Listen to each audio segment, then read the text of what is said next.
Assalamualaikum warahmatullahi wabarakatuh.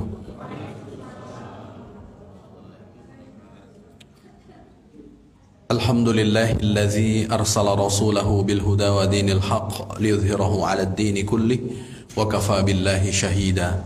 Asyhadu an la ilaha illallah wa asyhadu anna Muhammadan abduhu wa rasuluh.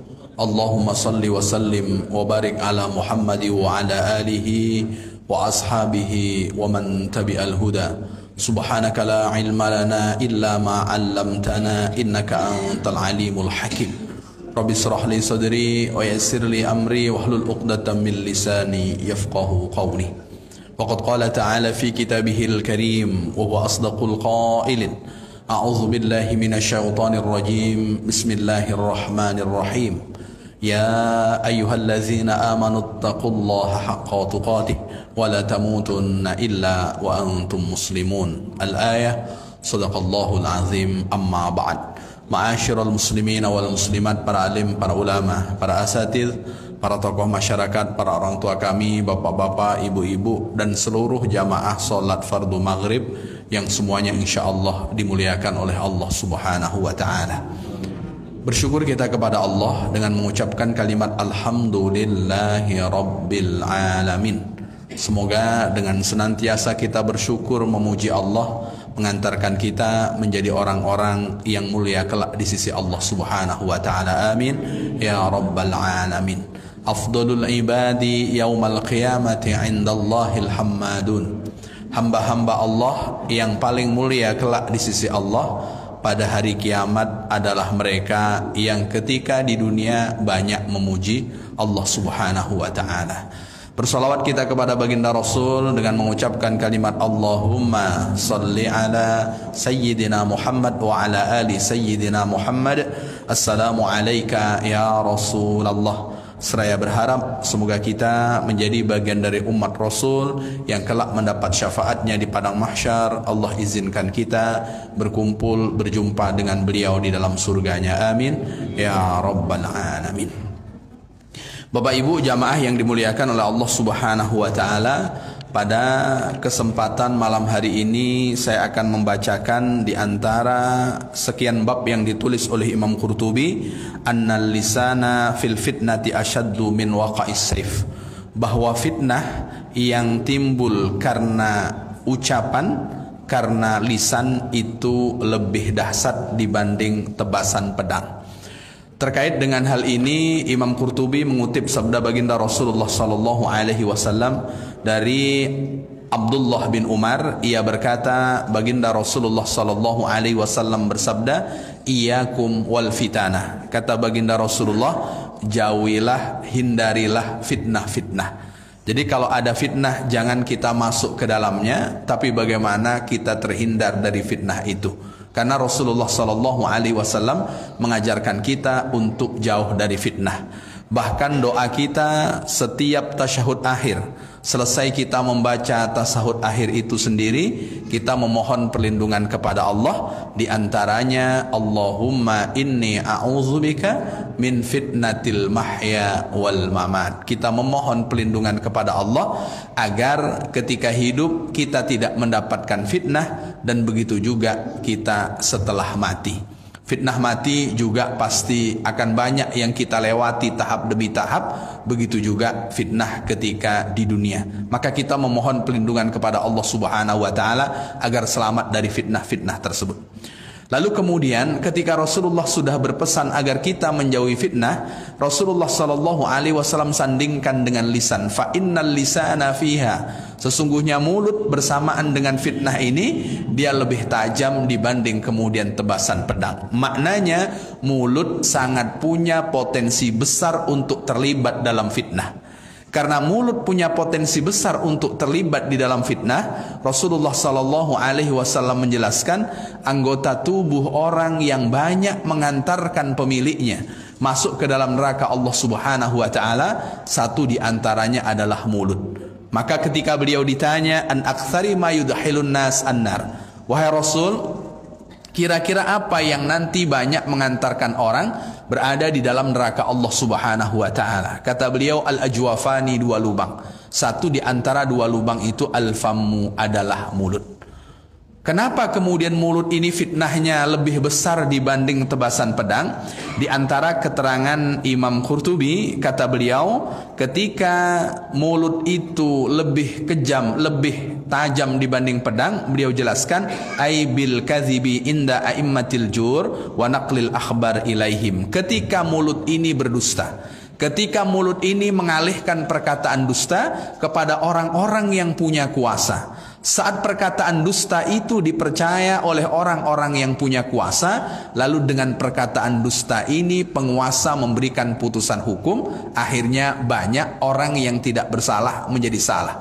Banyak orang yang sebetulnya tidak melakukan sesuatu yang tidak baik, tapi kemudian tertuduh sebagai orang yang melakukan sesuatu yang tidak baik tersebut. Apa penyebabnya? Karena ada perkataan dusta yang dikabarkan kepada orang lain, lalu kemudian orang lain percaya dengan perkataan dusta itu. Maka sangat berbahaya sekali. Maka di dalam agama itu kita diajarkan, ketika kita mendapatkan kabar, jangan langsung ceritakan kepada orang. Paling tidak klarifikasi terlebih dahulu. Kafa bil mar'i kizban, cukuplah seseorang dihitung sebagai orang yang berbohong kalau dia dengar kabar langsung dia ceritakan tanpa kemudian diklarifikasi. Nah, itulah yang diajarkan di dalam agama, perlunya tabayyun, perlunya klarifikasi, jangan langsung menceritakan begitu saja, karena ketika langsung diceritakan begitu saja, lalu kemudian yang diceritakan itu percaya, dan jika yang diceritakan itu adalah kebohongan, maka kemudian pasti akan ada orang yang terzolimi. Inilah yang dipesankan oleh baginda Rasulullah SAW. Lisan di satu sisi bisa mengantarkan pemiliknya jatuh ke dalam neraka. Di satu sisi, lisan bisa mengangkat pemiliknya untuk sampai di tingkat yang paling tinggi di sisi Allah Subhanahu wa taala. Karena bisa mengantarkan orang di tingkat yang paling tinggi di sisi Allah Subhanahu wa taala, maka doa Nabi Musa alaihissalam, wahlul uqdatan min lisani yafqahu qawli. Ya Allah, bukakan simpul di dalam lidahku supaya orang paham dengan perkataanku. Maknanya perkataan yang memberikan manfaat. Maka Rasulullah sallallahu alaihi wasallam ketika Mi'raj itu dari Masjidil Aqsa sampai kemudian ke Sidratul Muntaha. Dan Sidratul Muntaha dalam proses Mi'rajnya baginda Rasulullah sallallahu alaihi wasallam itu disebut dengan tempat munajatnya Rasulullah sallallahu alaihi wasallam ketika Rasulullah menerima perintah salat yang awalnya 50 menjadi 5. Lalu di langit pertama Rasulullah berjumpa dengan Nabi Adam. Di langit ke-6 singkat cerita Rasulullah berjumpa dengan Nabi Musa. Di langit ke-7 baginda Rasulullah berjumpa dengan Nabi Ibrahim alaihim assalam.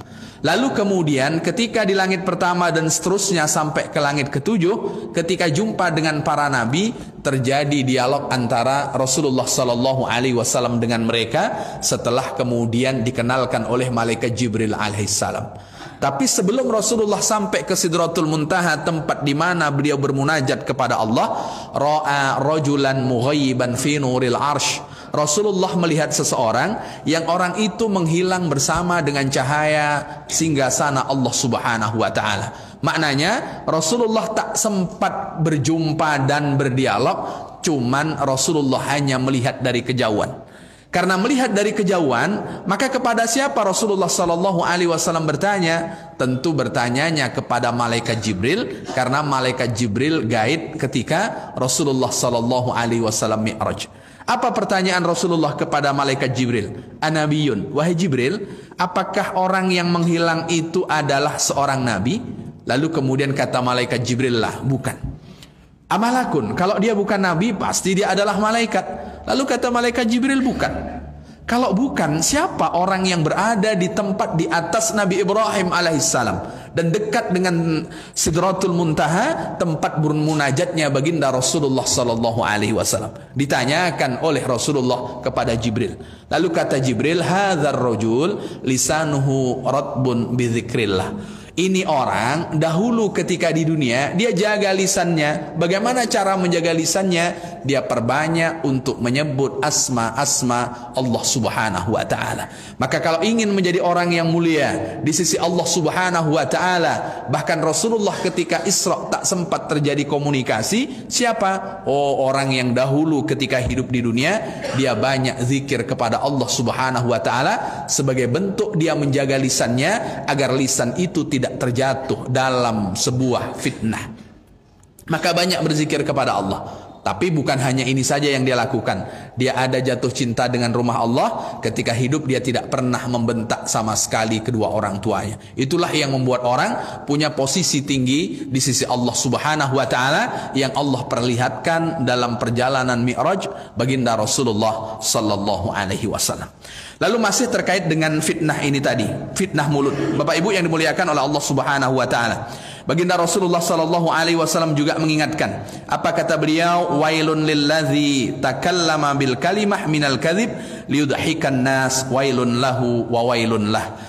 Celakalah seseorang, dan Rasulullah mengulang kalimat celaka itu sampai 3 kali, bahkan yang kedua dalam penutup apa yang kemudian beliau sampaikan. Siapa yang Rasulullah sebutkan binasa celaka? Orang yang berbicara dengan kalimat yang kalimat itu dusta, yang kalimat itu berbohong agar orang tertawa dengan kebohongan yang dia lakukan. Jadi orang berbohong supaya orang tertawa, itu mengantarkan pelakunya juga mendapatkan kecaman dari baginda Rasulullah sallallahu alaihi wasallam. Maka Rasulullah waktu hidup ketika beliau bergurau, sebergurau-guraunya baginda Rasulullah sallallahu alaihi wasallam, beliau tidak pernah berbohong. Contoh diantaranya ketika Rasulullah sallallahu alaihi wasallam bergurau kepada orang yang sudah sepuh-sepuh, orang yang sudah tua-tua, kata Rasulullah, di surga Bapak Ibu nanti tidak ada orang yang tua-tua seperti Bapak Ibu. Ini Rasulullah sebetulnya bercanda.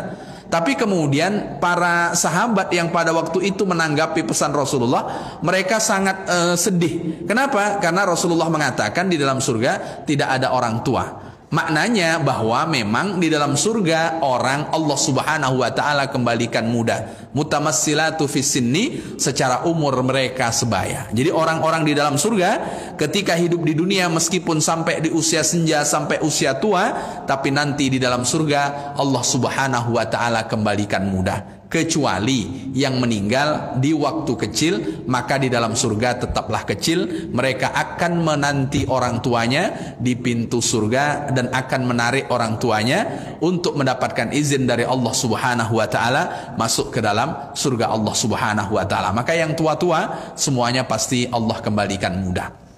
Kalau yang tua Allah kembalikan muda, maka tak perlu berkecil hati. Ketika kita sudah semakin sepuh, ketika rambut sudah mulai memutih, ketika gigi satu persatu mulai tanggal, tenang saja, nanti di surga semuanya Allah Subhanahu wa taala kembalikan, insyaallah. Bapak Ibu yang dimuliakan oleh Allah Subhanahu wa taala, ini terkait dengan pesan baginda Rasulullah sallallahu alaihi wasallam tentang fitnah mulut. Ketika fitnah yang terjadi dari mulut ini sangat banyak, ini tentu sangat berbahaya sekali Bapak Ibu. Kalau sudah banyak, sangat berbahaya. Dan tak ada fitnah yang lebih besar melainkan fitnah ketika nanti Allah Subhanahu wa taala lepaskan Dajjal dari rantainya. Makanya kita sudah memohon pelindungan kepada Allah. Setelah memohon pelindungan dari fitnah saat hidup dan fitnah setelah mati, juga kita memohon pelindungan kepada Allah dari keburukan fitnah Dajjal. Maknanya kita tak mau jumpa dengan waktu itu. Kalau sudah jumpa dengan waktu itu, maka kita sulit. Kalau sudah fitnah mulut ini banyak, maka orang akan berkata, dalam penjelasan baginda Rasulullah sallallahu alaihi wasallam, kata baginda Rasulullah, orang itu kalau sudah ketemu dengan fitnah yang seperti ini, saat dia melewati kuburan seseorang, maka dia akan mengatakan, ya laitani, alangkah baiknya makana hadza, aku berada di tempat orang ini. Jadi orang itu kalau sudah banyak fitnah Bapak Ibu, dan dia berat melewati kehidupan, dia akan berkata, saat dia lewat kuburan, dia akan berkata, alangkah baiknya saya berada di tempatnya. Kenapa? Kalau sudah mati, paling tidak selamat dari fitnah dunia. Maka saat dia lewat kuburan orang, dia akan berkata, alangkah baiknya aku berada di tempatnya. Kalau sekarang Bapak Ibu lewat kuburan, apa yang kita katakan? Assalamualaikum ya dara qaumin mu'min mu'minin antum sabiqun wa inna insyaallah bikum lahikun. Kita masih mengatakan mendoakan selamat dan insyaallah aku menyusul, kami menyusul. Kita masih mengatakan menyusul, belum mengatakan alangkah baiknya aku sudah berada di tempatmu. Karena nanti akan ada masanya orang ketika lewat kuburan dia akan mengatakan alangkah baiknya aku berada di tempatmu. Kapan? Ketika fitnah itu semakin banyak. Maka sebelum kita jumpa dengan waktu di mana fitnah itu semakin banyak, maka mohonlah perlindungan kepada Allah Subhanahu wa taala. Karena fitnah mulut ini luar biasa dahsyat. Memang mulut tak lebar, tapi ketika fitnah muncul dari mulut dan orang langsung percaya, itu sangat berbahaya sekali. Maka di antara fitnah yang akan terjadi di masa hadapan, di akhir zaman, itu adalah kila waqal. Kila waqal itu katanya, dan kalimat katanya itu keluarnya dari mulut. Jadi ketika seseorang ditanya, ini dari siapa? Kata grup sebelah dari grup sebelah. Ditanya lagi ke grup sebelah siapa? Katanya dari grup sebelah. Akhirnya tak ketemu di mana penghujungnya cerita itu bermula. Dan hanya tersebar saja, lalu kemudian menjadi fitnah. Dan ini sangat berbahaya. Bapak Ibu yang dimuliakan oleh Allah Subhanahu wa taala, padahal Rasulullah sampaikan 14 abad lebih yang lalu, tapi kemudian sekarang menjadi realita di mana fitnah itu lebih cepat tersebar dibanding kemudian fitnah tempo dulu. Fitnah tempo dulu untuk tersebar itu butuh waktu. Karena orang menyebarkan fitnah itu hanya melalui mulut, dari mulut, dan sarana transportasi masih agak sulit dibanding sekarang. Sekarang sarana transportasi semakin mudah, orang menyebarkan fitnah hanya dalam hitungan detik. Bapak Ibu tulis, lalu Bapak Ibu share ke grup. Wah, itu sudah dalam hitungan detik, maka fitnah itu akan menyebar begitu luar biasa, begitu luar biasanya. Maka kalau kita dapat kabar, ketika kabar ini ada potensi mengandung fitnah, maka redamlah. Paling tidak jangan kita sebarkan sebelum kita klarifikasi kepada yang bersangkutan. Bapak Ibu yang dimuliakan oleh Allah Subhanahu wa taala, belum lama ada berita yang ramai di grup WhatsApp, dan saya menerima berita itu sudah sekitar jam 10.30 atau jam 11, bahwa ada begal di Parit Indah. Baca kemarin Bapak Ibu, Parit Indah yang fotonya ramai bahwa ada orang berada di rumah sakit karena sebelumnya dia dibegal di Parit Indah, lalu kemudian tubuhnya belakang banyak sayatan parang. Wah, itu. Dan esok paginya saya ngisi kajian di Masjid Ar-Rahman Rawamangun, dan biasanya saya lewat situ. Karena malam saya baca berita itu, pagi saya tak berani lewat situ Bapak Ibu. Akhirnya saya lewat Taman Sari, dan kemudian langsung bisa juga tembus ke Ar-Rahman Rawamangun.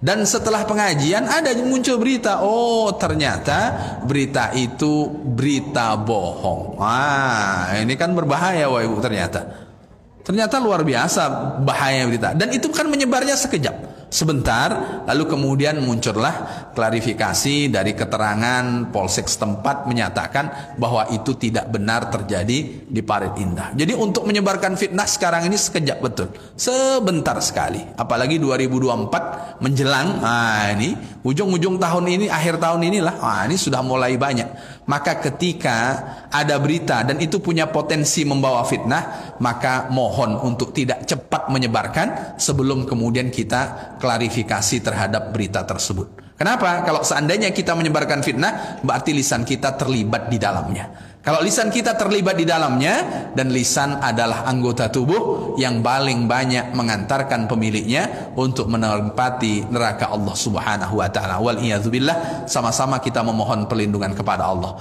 Maka wajar ketika Uqbah bin Amir, pada waktu itu beliau bercerita, laki itu Rasulullah sallallahu alaihi wasallam, aku berjumpa dengan Rasulullah sallallahu alaihi wasallam, fa akhadtu biyadihi, akulah orang yang lebih dahulu menarik tangan baginda Rasulullah sallallahu alaihi wasallam, memegang tangan Rasulullah sallallahu alaihi wasallam. Saat sudah aku pegang tangan Rasul, lalu kemudian aku bertanya, ya Rasulullah, wahai Rasul, bima najatul mu'min, bagaimana menjadi mukmin yang sukses wahai Rasul? Ini pertanyaan Uqbah bin Amir. Kata Rasulullah, kalau ingin menjadi mukmin yang sukses, harus 3 hal kalian lakukan. Engkau lakukan. Apa yang pertama? Ukhrus lisanak, kata baginda Rasul, jagalah lisanmu. Jadi kalau ingin menjadi mukmin sukses, bukan hanya di dunia, tapi juga sukses nanti di hadapan di akhirat, adalah orang yang menjaga lisannya. Biasanya orang, Bapak Ibu, untuk menilai orang, ketika orang itu berjumpa, ketika orang itu berteman, biasanya awal-awal dia menilai dari cara bicaranya. Jadi bicaranya ini kira-kira bermanfaat atau tidak. Kalau orang ngomongnya tinggi, biasanya orang kurang respect. Tapi orang yang kira-kira bicaranya dia tahu bagaimana menempatkan, ini biasanya satu di antara cara menilai orang. Makanya Bapak Ibu, kalau kita melamar kerja, setelah surat lamaran itu dibaca, lalu kemudian kita dapat panggilan. Saat kita dapat panggilan, kira-kira tesnya apa Bapak Ibu? Wawancara. Untuk apa? Untuk mengetahui seseorang itu tadi. Maka orang yang pandai menjaga lisannya, dia bisa sukses. Bukan hanya karirnya di dunia, tapi juga nanti karirnya ketika berada di kampung akhirat. Maka itu pesan Rasulullah SAW. Selain itu, kata baginda Rasulullah, waliyasa'ka baituk, menjadi orang yang punya perhatian besar dengan rumah. Orang itu jangan hanya punya perhatian besar terhadap di mana dia bekerja, tapi juga punya perhatian besar terhadap rumahnya. Makanya Rasulullah SAW, Sayyidah Aisyah yang menceritakan ketika beliau bangun malam, sebagai bentuk perhatian beliau terhadap rumahnya dan orang yang tinggal di dalam rumahnya, Rasulullah setelah selesai sholat witir, Rasulullah membangunkan Aisyah. Kata Rasulullah, autiri wahai Aisyah, bangunlah dan sholatlah witir. Dan selesai Rasulullah, baru kemudian Aisyah radhiyallahu anha Rasulullah sallallahu alaihi wasallam bangunkan. Ini pedulinya Rasulullah sallallahu alaihi wasallam dengan orang yang satu rumah dengan beliau, yakni keluarganya, dan satu di antara keluarga itu adalah istri beliau. Makanya Rasulullah menceritakan kalau ada orang bangun malam, lalu setelah bangun malam itu wa aiqadha ahlahu, dia bangunkan keluarganya, fasalla au sallaya, lalu kemudian dia salat atau keduanya sama-sama melaksanakan salat. Nah, ini menunjukkan bahwa orang perhatian terhadap rumahnya. Jadi rumah itu bukan hanya tempat saat kita lelah pulang lalu kemudian tidur dan kemudian kita tak punya perhatian. Maka Allah Subhanahu wa taala ketika berpesan, qu anfusakum wa ahlikum, jaga dirimu dan keluargamu. Berarti keluarga, berarti kita termasuk orang yang perhatian di rumah kita, bukan hanya terhadap istri, juga termasuk kepada anak-anak kita. Itu kalau ingin sukses. Dan yang ketiga kata baginda Rasulullah, wabki ala khati'atik, tangisilah salahmu. Sesalilah kesalahanmu, jangan sampai jatuh di lubang yang sama. Itu kalau ingin menjadi sukses. Maka orang yang sukses saat dia menyesali perbuatan yang tidak baik. Maka orang-orang yang sudah mati saat dia ingin hidup lagi, apa katanya? Fa'tarafna bizunubina, ya Allah kami mau mengaku bahwa kami punya dosa.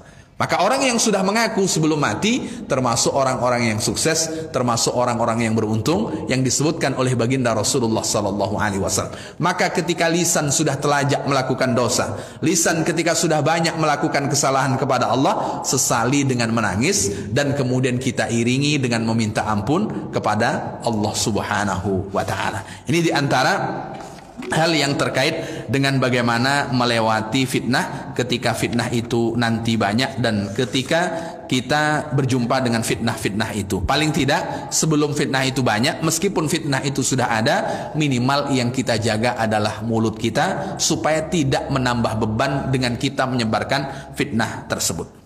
Lalu kemudian Bapak Ibu yang dimuliakan oleh Allah Subhanahu wa taala, bagaimana caranya supaya kita termasuk orang-orang yang Allah Subhanahu wa taala berikan rahmat, termasuk orang-orang yang Allah Subhanahu wa taala berikan kesejahteraan. Semua orang ingin sejahtera, semua orang ingin mendapatkan rahmat dari Allah Subhanahu wa taala. Lalu bagaimana caranya? Caranya dari Abu Darda radhiyallahu anhu, ia berkata baginda Rasulullah sallallahu alaihi wasallam, innallaha azza wa jalla yaqul, Allah Subhanahu wa taala berfirman. Berarti ini adalah hadis qudsi. Hadis qudsi dari Abu Darda, dan Abu Darda itu menceritakan terkait dengan sabda Rasulullah yang pada waktu itu Rasulullah menyebutkan Allah Subhanahu wa taala berfirman. Berarti hadis qudsi, anallah la ilaha illa ana malikul muluk. Allah Subhanahu wa taala berfirman, kata Allah, aku adalah Allah, tak ada Tuhan selain aku, dan aku adalah raja di antara sekian raja. Jadi Allah Subhanahu wa taala sudah mengatakan bahwa aku adalah raja di antara sekian raja.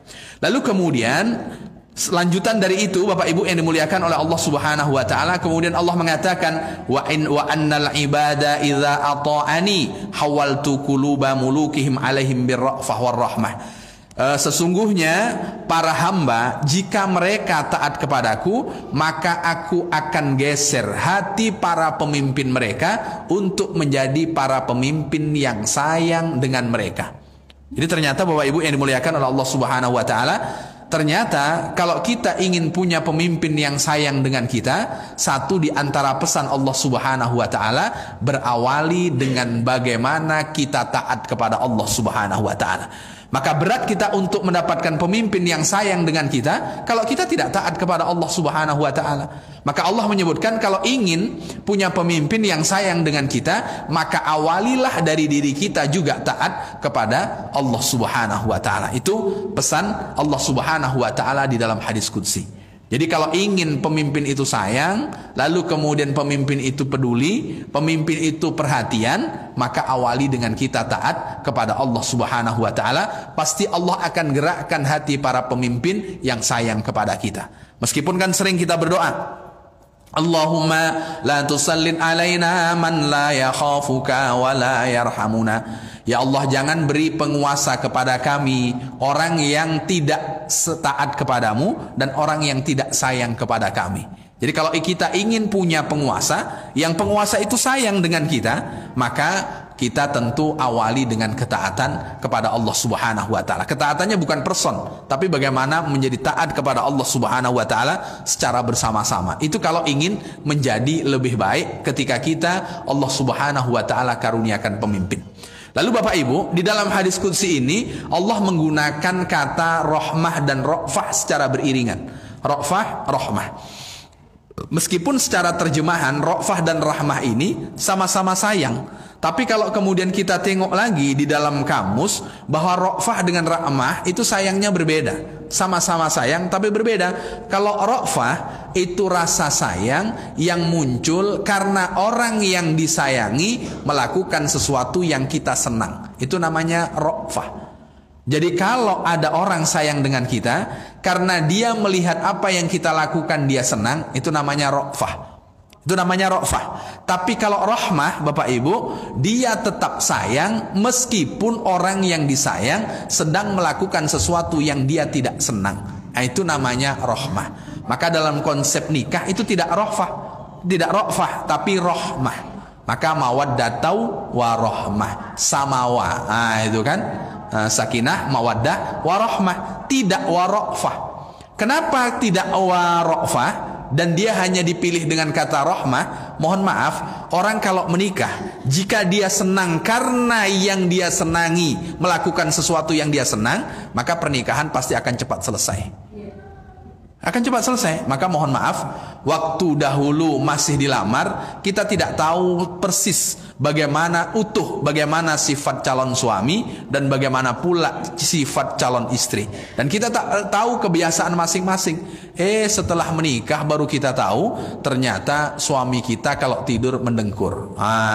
Kira-kira masih sayang tak, Bu? Masih sayang tidak? Kalau masih sayang itu namanya rahmah. Kenapa? Karena kalau ada sesuatu yang kurang, kita masih memaklumi dan tak melunturkan rasa sayang kita. Nah, itu yang disebut dengan rahmah. Tapi kalau ra'fah itu hanya sesuatu yang kita senang. Maka mohon maaf, kalau ada orang mengatakan cinta dan itu tidak dibalut dengan ikatan pernikahan, itu pasti ra'fah, tidak rahmah. Kenapa? Karena dia sukanya hanya dia melihat sesuatu yang dia senang dan tak pernah melihat kurangnya. Dan tak pernah melihat kurangnya, maka itu hanya ra'fah. Ra'fah itu bukan di dalam pernikahan, itu harus naik level menjadi rahmah. Maka kalau ingin menjadi orang, bukan hanya sekedar menyayangi kita ketika kita melakukan yang dia senang, bahkan ketika kita melakukan sesuatu yang dia tidak senang, dia akan meluruskan kita. Itu namanya rahmah, bukan hanya sekedar ra'fah. Kan sekarang itu banyak orang yang sayang dengan kita karena kita membantu dia. Itu baru ra'fah. Kalau kita tidak membantu dia, maka tak sayang lagi dia dengan kita. Itu ra'fah. Maka yang kita cari itu rahmah. Dan rahmah itu ternyata tidak mungkin kita dapat dari orang kalau kita tidak taat kepada Allah Subhanahu wa taala terlebih dahulu. Jadi diawali dari taat kepada Allah. Lalu kemudian wa annal ibadah, kata Allah, sesungguhnya para hamba iza asauni, ketika mereka durhaka kepadaku, hawaltu quluba mulukihim alaihim bisuhti wan naqamati fa'ammuhum su'al azab. Maka kata baginda Rasulullah, kalau seandainya para hamba banyak durhaka kepadaku, maka aku akan gerakkan hati para pemimpin mereka untuk menjadi para pemimpin yang zalim, pemimpin yang adidaya, pemimpin yang suka murka. Lalu kemudian kita termasuk orang yang akan mendapatkan malapetaka dari itu. Nah, ini kan berbahaya. Dan satu di antara penyebabnya, ketika kita tengok dari diskusi ini, adalah terkait dengan ketaatan seorang hamba kepada Allah Subhanahu wa taala. Kalau kita tidak taat kepada Allah Subhanahu wa taala, maka Allah ingatkan, Allah akan berikan para pemimpin yang zalim. Maka kalau kita berharap untuk punya pemimpin yang baik, berarti berawallah dari bagaimana kita taat kepada Allah Subhanahu wa taala. Fala tasghalu anfusakum bid-du'a 'alal muluk walakin isghalu anfusakum bidzikri wattadurru'i ilayya. Kata Allah Subhanahu wa taala, maka jangan hanya sibuk berdoa supaya punya pemimpin yang baik, tapi sibuklahkan dirimu untuk kemudian mendekat kepadaku dan taat kepadaku. Jadi ternyata Bapak Ibu yang dimuliakan oleh Allah, tak cukup kita berdoa kepada Allah meminta pemimpin baik kalau kemudian kita tak melakukan ketaatan kepada Allah. Jadi kata Allah, jangan habiskan sibuk hanya berdoa sementara kita tidak sibuk memperbaiki diri. Jadi kalau ingin punya kesejahteraan di dalam hidup, lalu kemudian hadirlah rahmah di dalam kehidupan, kasih sayang di dalam kehidupan itu, ternyata berawal dari bagaimana kita taat kepada Allah Subhanahu wa taala. Maka kalau sayang dengan orang karena dia bertahta, saat hilang tahtanya, maka akan luntur bahkan hilang rasa sayang itu. Ketika sayang dengan orang karena harta, saat dia jatuh miskin, maka kemudian lunturlah rasa sayang kita. Kalau sayang kepada orang karena rupa, seiring dengan berjalannya waktu dia akan menua, maka kemudian lunturlah rasa sayang itu. Maka binalah rasa sayang itu hanya karena Allah Subhanahu wa taala. Karena itulah yang menghadirkan rahmat Allah Subhanahu wa taala, dan Allah akan menghadirkan kesejahteraan. Jadi kesejahteraan itu Bapak Ibu yang dimuliakan oleh Allah Subhanahu wa taala, ya bermula dari bagaimana sama-sama taat kepada Allah Subhanahu wa taala. Kalau tidak, maka sungguh sulit kita melewatinya. Maka untuk dapatkan rahmat itu, termasuk Allah Subhanahu wa taala berikan pemimpin yang baik sehingga kita selamat dari banyak fitnah yang tidak baik, ya ternyata berawal dari diri. Jadi berawal dari diri. Kalau berawal dari diri, maka tak bisa kemudian kita hanya langsung memprotes sementara kita tak punya kekuatan. Tak punya kekuatan. Dan kebaikan yang kita lakukan itu Bapak Ibu yang dimuliakan oleh Allah, bukan karena hebat kita. Kalau kita bisa melakukan kebaikan, itu karena Allah Subhanahu wa taala yang menolongnya. Tanpa pertolongan Allah Subhanahu wa taala, mustahil kita bisa melakukan kebaikan. Jadi kalau kita bisa melakukan kebaikan, karena itu Allah Subhanahu wa taala yang menolong. Tanpa pertolongan Allah Subhanahu wa taala, mustahil kita bisa melakukan kebaikan. Makanya saat kita minta kepada Allah Subhanahu wa taala, apa yang kita minta kepada Allah, bahkan Rasulullah sallallahu alaihi wasallam pun memintanya. Apa kata baginda Rasulullah? Allahumma inni as'aluka fi'lal khairat. Ya Allah, aku memohon kepadamu agar aku bisa melakukan amal-amal baik. Jadi kita minta kepada Allah supaya kita diberi pertolongan oleh Allah untuk bisa melakukan amal baik. Tanpa pertolongan Allah, mustahil malam hari ini kita duduk di rumah Allah. Mustahil kita tergerak memenuhi panggilan Allah Subhanahu wa taala saat azan berkumandang. Dan kita melakukannya itu kenapa? Karena Allah telah memberikan pertolongan. Sekelas baginda Rasulullah yang jelas-jelas maksum saja masih meminta kepada Allah, ya Allah, aku memohon kepadamu pertolongan kepadamu untuk bisa melakukan amal-amal baik. Bukan hanya itu saja, kata baginda Rasulullah, watarkul mungkarat, dan kemudian aku memohon kepadamu agar aku bisa meninggalkan perbuatan-perbuatan yang mungkar. Jadi kita tidak melakukan dosa itu bukan karena hebatnya iman kita, tapi karena Allah Subhanahu wa taala yang menjaga kita sehingga kita tak jatuh dalam perbuatan mungkar, perbuatan dosa. Lalu apa doa lanjutan dari doa Rasulullah sallallahu alaihi wasallam? Wa hubbal masakin. Ya Allah, berikan di dalam hatiku rasa sayang dengan orang-orang miskin. Nah, ini yang diminta oleh baginda Rasulullah sallallahu alaihi wasallam. Berikan rasa sayang kepada orang-orang miskin. Makanya Rasulullah sallallahu alaihi wasallam berpesan, apa kata baginda Rasulullah sallallahu alaihi wasallam dalam pesan beliau, tawadhu, rendahlah hati kalian. Hendaklah kalian rendah hati. Itu pesan Rasulullah sallallahu alaihi wasallam. Wajalisu al-masakin, dan duduklah kalian dengan orang-orang miskin. Itu di antara pesan Rasulullah. Maka kalau ingin rendah hati, duduklah dengan orang-orang miskin. Duduklah dengan orang-orang menengah ke bawah. Kalau kita duduknya dengan orang menengah ke atas, kira-kira obrolannya apa Bapak Ibu? Kalau kita duduknya hanya dengan orang kaya, kira-kira obrolannya apa? Obrolannya apa kira-kira? Pokoknya obrolannya, kalau dia rajin beli mobil, ini mobil nih obrolannya. Kalau dia rajin beli emas, emas ini obrolannya. Pokoknya obrolan itu kalau dengan orang kaya itu tak membuat kita rendah hati, bisa mengantarkan kita justru tinggi hati. Tapi kalau kemudian kita dengan orang miskin itu rendah hati. Makanya ada orang mengadu kepada Rasulullah sallallahu alaihi wasallam, an qaswati qalbi Rasul, hatiku kok keras wahai Rasul. Apa nasihatmu untukku? Lalu kemudian kata baginda Rasulullah, idza aradta an talina qalbak, kalau engkau ingin menjadi orang yang Allah Subhanahu wa taala lembutkan hatimu, falyamsah ra'sal yatim, usaplah kepala anak yatim. Ini sebagai simbol maknanya peduli dengan anak yatim. Kemudian wa'atim al miskin, berilah makan orang miskin. Itu kalau ingin menjadi orang yang Allah Subhanahu wa taala lembutkan hatinya sehingga menjadi orang yang rendah hati. Jadi kalau ingin rendah hati, lalu kemudian di antara pesan Rasulullah ya duduk dengan orang-orang menengah ke bawah. Jadi kalau menengah ke bawah, ini kan ceritanya tentang hidup, ceritanya tentang payah, sehingga kita bersyukur, sehingga kita nengoknya ke bawah. Tapi kalau kita duduknya dengan orang kaya, pasti kita sering akan mendengak ke atas. Ini kalau sudah mendongak ke atas, ini berbahaya Bapak Ibu. Kita tak akan pernah tenang, tak akan pernah hadir rasa rendah hati. Maka itu yang Rasulullah sallallahu alaihi wasallam pesankan. Bahkan di penghujung doa, apa kata Rasulullah? Wa idza aradta fin nasi fitnah. Ketika engkau wahai Allah hendak menurunkan kepada sekelompok orang fitnah, faqbidni, maka wafatkanlah aku, ilaika, menghadapmu, ghaira maftunin, dalam keadaan tidak mendapatkan fitnah. Itu doa Rasulullah. Jadi kalau engkau hendak menurunkan fitnah wahai Allah kepada sekelompok kaum, maka wafatkan aku terlebih dahulu untuk menghadapmu, sehingga aku tidak menjadi bagian orang yang mendapatkan imbas dari fitnah tersebut. Itu doa Rasulullah sallallahu alaihi wasallam. Maknanya bahwa kita ketika ingin melakukan kebaikan tidak lepas dari pertolongan Allah, dan ketika kita meninggalkan perbuatan mungkar karena Allah Subhanahu wa taala yang melindungi kita, dan bagaimana kita minta kepada Allah supaya Allah hadirkan di dalam diri menjadi orang yang rendah hati, bukan orang yang tinggi hati. Makanya doa Rasulullah yang pernah saya sampaikan, doa Rasulullah itu satu di antaranya, Allahumma,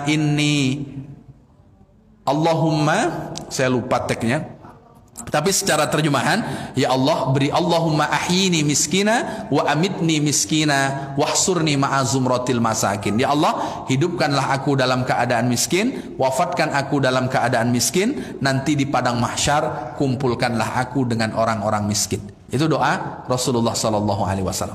Pernah berdoa seperti itu Bapak Ibu? Pernah? Wah, tak pernah Pak Ustaz. Saya mintanya kaya Pak Ustaz. Allahumma ghnini bihalalika an haramik. Ya Allah, kayakanlah aku dengan rezeki halalmu, jauhkan aku dari haram, dari karunia harammu. Itu kan yang kita minta kepada Allah. Tak ada yang berani minta miskin. Dan hadis ini, doa Rasulullah ini memang bukan minta miskin secara miskin dalam pemahaman kita, tapi dalam keterangan para ulama, hadis Rasulullah dalam doa minta miskin itu saat hidup, saat mati, saat hari kebangkitan dikumpulkan orang-orang miskin, itu Rasulullah meminta kepada Allah agar Allah berikan rasa rendah hati. Ya Allah, hidupkan aku dalam keadaan orang menjadi orang-orang yang rendah hati, dan saat wafat nanti juga menjadi orang-orang yang rendah hati, dan di hari kebangkitan nanti kumpulkan dengan orang-orang yang rendah hati. Itu diantara pesan baginda Rasulullah Sallallahu Alaihi Wasallam. Berarti Bapak Ibu yang dimuliakan oleh Allah Subhanahu Wa Taala, dari yang kita bacakan pada malam hari ini terkait dengan bagaimana supaya mulut kita tidak terlibat di dalam fitnah. Itu diantaranya, bagaimana mulut kita supaya tidak terlibat di dalam fitnah. Maka ketika mendapat kabar, jangan langsung ceritakan sebelum kita klarifikasi. Ketika dapat WhatsApp, jangan langsung dibagikan sebelum kemudian kita memastikan apakah ini mengandung kebaikan atau kemudian tidak. Jadi jangan hanya sekedar menyebarkan sebelum kemudian kita memastikan kalau itu tidak mengundang fitnah. Lalu kemudian kalau fitnah itu banyak, maka boleh kita memohon kepada Allah Subhanahu Wa Taala untuk menjadi orang yang menjumpai Allah, maknanya meninggal dalam keadaan tidak mendapatkan fitnah. Dan kemudian yang terakhir, kalau ingin hidup sejahtera, ingin hidup banyak kasih sayang, maka berawalilah dengan memperbaiki diri, taat kepada Allah Subhanahu Wa Taala, dan setelah itu Allah akan hadirkan para pemimpin, yang pemimpin itu juga sayang, yang pemimpin itu juga peduli dan kemudian perhatian kepada kita. Maka Bapak Ibu, kalau ingin merubah, punya pemimpin yang baik, peduli dengan kita, bukan hanya peduli waktu kampanye, selesai kampanye tak peduli, berarti bermula dari diri kita untuk memperbaiki diri dalam ketaatan kepada Allah Subhanahu Wa Taala. Semoga Allah hadirkan kita para pemimpin yang baik. Amin ya rabbal alamin. Demikian Bapak Ibu yang bisa saya sampaikan pada kesempatan malam hari ini. Tutur kata yang kurang berkenan saya mohon maaf. Sama-sama kita tutup dengan doa kafaratul majlis. Subhanakallahumma wa bihamdika asyhadu an la ilaha illa anta astaghfiruka wa atubu ilaik. Assalamualaikum warahmatullahi wabarakatuh.